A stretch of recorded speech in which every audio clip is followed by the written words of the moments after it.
Para se pas se këtu ishte drejtori i ndërmarrjes, ama tash nuk e shoh. Tash nuk e di kush do më përgjigje, sidoqoftë. Unë pyetje dy bëj. Sipas materialit që pranuam, e shoh se keni instalu 329 ujmatës. Nga 1000 të parapar me plan programin e vitit 2025. A janë këto ujmatës digital apo analog? Në sa vendbanime individuale dhe në sa kolektive keni instaluar këto ujmatës? Kush është firma që e furnizon dhe sa është çmimi i ujmatësve të instaluar? Pastaj pa se në raport e keni dhe pastrimin e kanalizimeve fekale me numër 274 pastrime janë bë. Nga informatat që i kam, kamioni i ndërmarrjes i cili bën pastrimin e kanalizimeve fekale është jashtë përdorimit. A keni lënë qëllimisht jashtë përdorimit që të angazhoni firmë private siç po angazhoni tash? Çfarë marrëveshje të punës keni me kompaninë private?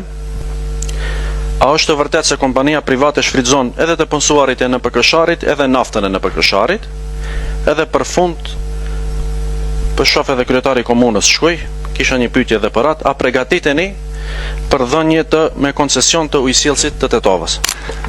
Sa i përket ujmatësve, ne ujmatësit kemi realizuar 324 në nivel të qytetit, pjesërisht në lagjen 146 dhe në çdo gjë që përmendi sa i përket kanalizimit fekal, ne kemi hapur tender për shkak se kemi kanalxhetin defekte dhe kemi hapur tender për pasimin e kanalizimit fekal. A kam pagu qytetarët për ormatësit? Sa ka qenë çmimi, nëse kam paguajt, edhe pse nuk rregullohet kamioni i kanalxhetit? Për çfarë arsye? Se një periudhë pak më gjatë është jashtë funksionit.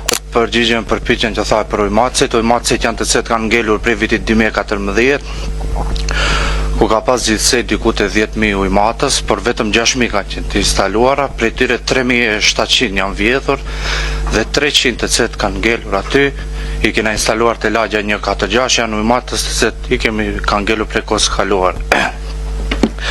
Ato ujmatës të cilët i kena instaluar te lagja 146 nuk kanë paguar qytetarët atje as kyçe as ujmatës, kanë qenë të financuara nga NPK-shari. Faleminderit. Ornar. A i keni denoncuar prokurorin vjedhjen?